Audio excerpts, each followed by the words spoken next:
Assalamualaikum warahmatullahi wabarakatuh. Yang terhormat Bapak Pangoloan SPD MSI selaku dosen pengampu mata kuliah Kimia Anorganik. Saya Yolatifah Antika dari kelas 3C Pendidikan Kimia. Di sini akan membahas mengenai materi fosfor. Di sini ada materi pembahasan dari fosfor, yaitu yang pertama ada fosfor dan kelimpahannya di alam. Yang kedua ada alotrop fosfor, kemudian ada sifat kimia fosfor dan kegunaannya, ada oksida fosfor, asam oksifosfor, fosfin dan amonia, dan yang terakhir ada halida fosfor. Baik, langsung materi yang pertama itu mengenai fosfor dan kelimpahannya di alam. Fosfor adalah unsur kimia dengan nomor atom 15 dan memiliki lambang P. Fosfor ini berupa non-logam yang memiliki elektron valensi 5 sebagaimana halnya golongan nitrogen. Dalam hal ini, fosfor merupakan satu unsur yang banyak kita jumpai di alam, di antaranya yaitu di air laut, pada bahan makanan seperti kacang-kacangan, tepung, terigu, susu, buncis, kuning telur, serta juga terdapat pada guano atau pupuk kotoran fosfat Ca3PO4, apatit, kloroapit, CaCl2. Selain itu, fosfor juga merupakan bahan dari pupuk dan korek api. Pembahasan yang kedua itu mengenai alotrop fosfor. Alotrop fosfor ini terdiri dari yang pertama ada fosfor putih. Fosfor putih ini adalah padatan yang memiliki bentuk unsur yang paling sederhana. Fosfor putih merupakan molekul dengan komposisi P4 dan setiap atom P itu terletak pada sudut tetrahedron. Fosfor putih sangat reaktif dengan oksigen sehingga mudah terbakar secara spontan di udara. Oleh karena itu, fosfor ini sering digunakan untuk keperluan militer. Fosfor putih juga memiliki titik leleh yang rendah, yaitu 44,1 derajat Celcius. Reaksi pembentuk dari fosfor putih ini adalah Ca3PO42, yang mana Ca3PO42 ini merupakan kalsium fosfat. Kemudian ditambah dengan 6SiO2. 6SiO2 ini merupakan silika. Ditambah dengan 10C, maka akan menghasilkan P4. P4 ini adalah fosfor putih ditambah dengan CaSiO3, yang mana ini merupakan kalsium silikat, dan ditambah dengan 10CO. CO ini merupakan karbon monoksida, dan reaksi pembentuk ini terjadi pada suhu 1500 derajat Celcius. Selanjutnya yang kedua ada fosfor merah. Fosfor merah ini berstruktur amorf dan strukturnya tidak jelas. Jadi sampai saat ini strukturnya itu masih belum diketahui, dan komponen utamanya diasumsikan berupa rantai yang dibentuk dengan polimerisasi molekul P4 atau fosfor putih. Fosfor merah ini lebih stabil dibandingkan dengan fosfor putih. Apabila berada di udara, ia tidak akan terbakar secara spontan seperti fosfor putih tadi. Fosfor merah ini juga tidak beracun dan tidak bersifat piroforik. Fosfor merah itu dibuat dari pemanasan fosfor putih pada suhu 300 derajat Celcius, dan reaksinya itu terjadi dalam suasana endoterm. Selanjutnya ada fosfor hitam. Fosfor hitam ini merupakan isotop yang paling stabil. Didapatkan dari fosfor putih pada tekanan tinggi, yaitu 8 GPa. Berstruktur lamelar dan memiliki kilap logam. Selanjutnya ini merupakan gambar dari alotrop fosfor ini tadi. Yang pertama ada fosfor putih berupa padatan yang memiliki warna putih sedikit kekuningan. Oleh karena itu fosfor putih ini kadang disebut dengan fosfor kuning.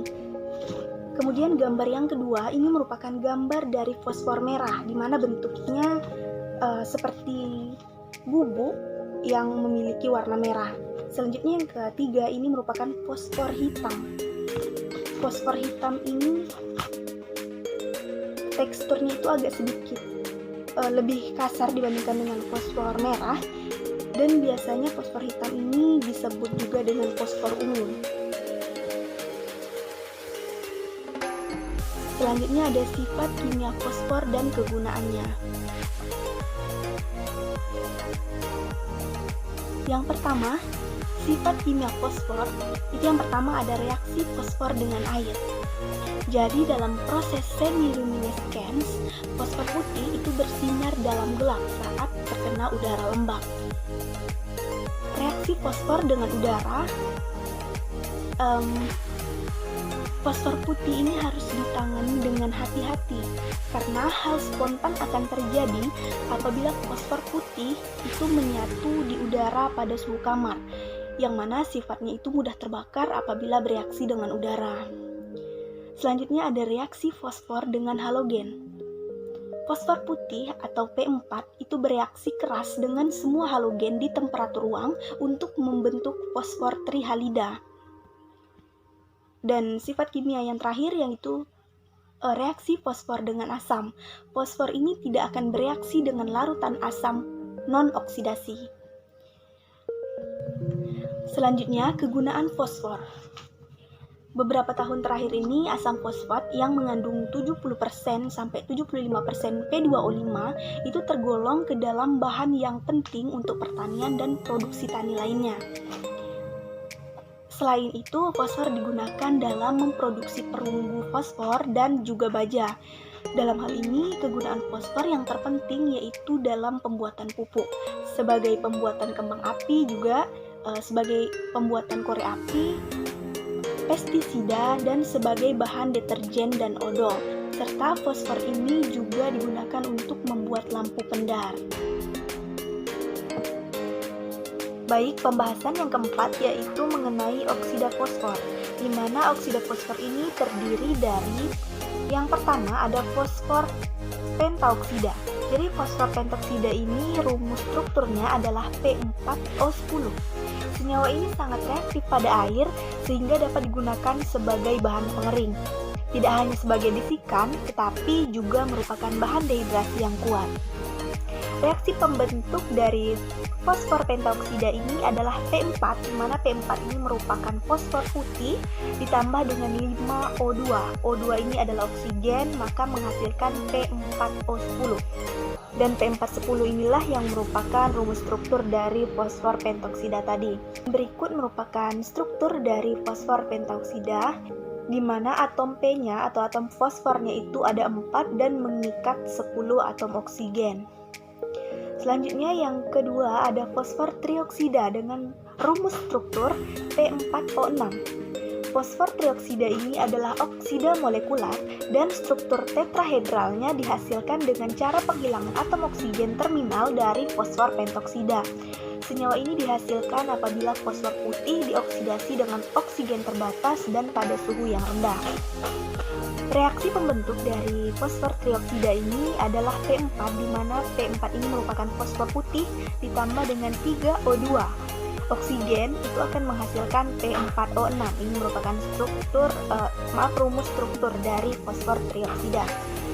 Dan berikut adalah gambar struktur fosfor trioksida, di mana P4 itu mengikat 6 atom oksigen. Pembahasan yang kelima mengenai asam oksifosfor. Asam oksifosfor ini terdiri dari yang pertama ada asam fosfat dengan rumus struktur H3PO4. Asam fosfat ini merupakan asam utama yang digunakan dalam industri kimia. Asam ini memiliki kemurnian 75% hingga 85%. Asam fosfat ini dihasilkan dari hidrasi fosfor pentaoksida. Ini merupakan reaksi pembentuk dari fosfor pentaoksida yang tadi, P4 ditambah 5O2 itu menghasilkan fosfor pentaoksida. Maka fosfor pentaoksida inilah ditambah dengan H2O yang merupakan unsur air, maka menghasilkan H3PO4, dan ini merupakan rumus struktur dari asam fosfat. Berikut adalah gambar dari asam fosfat, di mana AH itu ada 3, kemudian P-nya ada 1 dan mengikat 4 atom oksigen. Yang kedua ada asam fosfit. Pada asam ini 1 atom H mengganti gugus OH dalam asam fosfat. Asam fosfit itu terbentuk dari reaksi PCl3 atau fosfor triklorida dengan air. Jadi reaksi pembentuknya itu ialah PCl3 yang merupakan fosfor triklorida ditambah dengan 3H2O, ini merupakan unsur air, itu akan menghasilkan H3PO3 ditambah 3HCl. Dan H3PO3 inilah yang merupakan rumus struktur dari asam fosfit.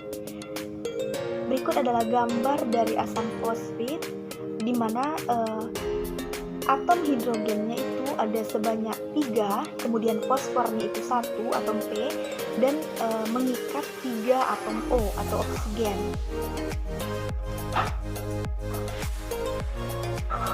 Selanjutnya ada yang ketiga asam hipofosfit dengan rumus struktur H3PO2.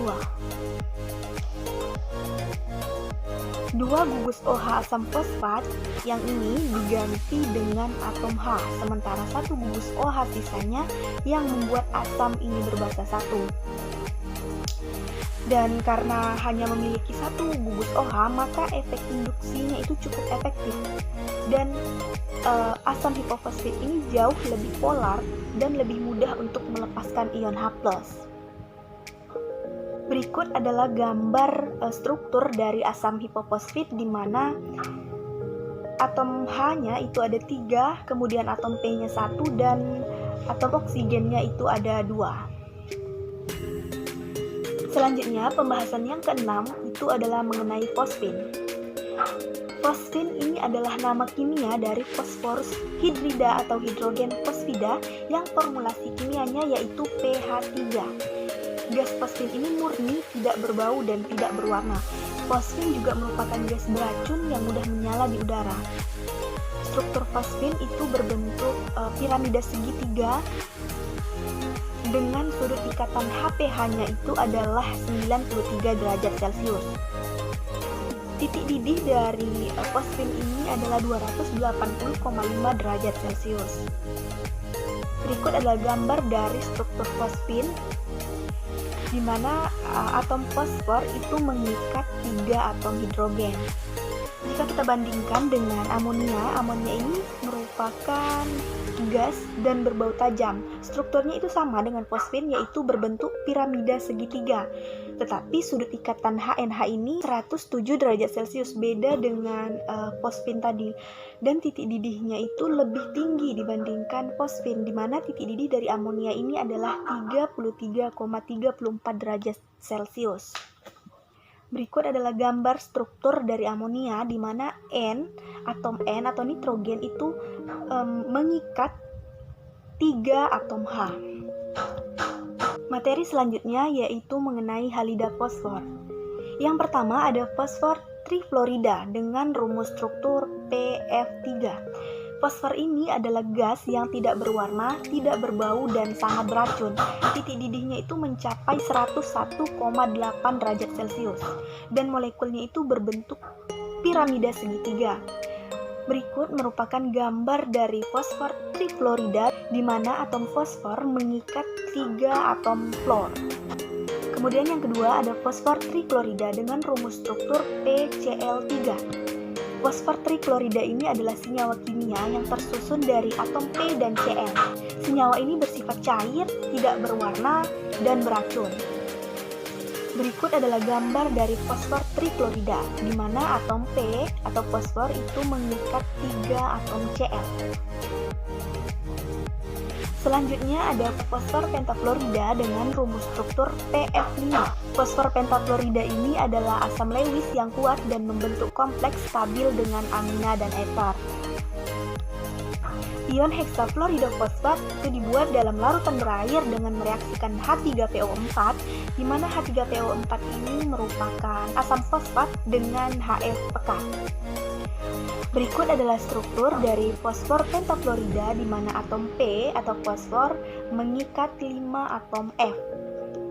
Yang keempat, ada fosfor pentaklorida dengan rumus struktur PCl5. Fosfor pentaklorida ini adalah zat kristalin yang tidak berwarna. Molekulnya itu berwujud gas dan berbentuk trigonal bipiramid. Walaupun senyawa ini bereaksi hebat dengan air dan menjadi asam fosfat dan asam klorida, fosfor ini sangat bermanfaat untuk klorinasi senyawa organik dan senyawa ini terbentuk melalui reaksi PCl3 dan Cl2. Berikut merupakan struktur dari fosfor pentaklorida di mana atom P mengikat 5 atom Cl atau klor.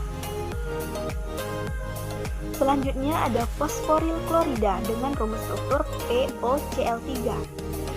Fosforil klorida ini adalah cairan yang tidak berwarna dan berasap, yang mudah dihidrolisis oleh air serta membebaskan HCl. Fosfor ini digunakan sebagai agen fosforilasi dan klorinasi serta sebagai regen dalam pembuatan ester fosfat. Terbentuk dari reaksi PCl3 dengan O2. Berikut adalah gambar struktur dari fosforil klorida di mana ada atom P, satu atom P, satu atom O, dan mengikat 3 atom Cl atau klor.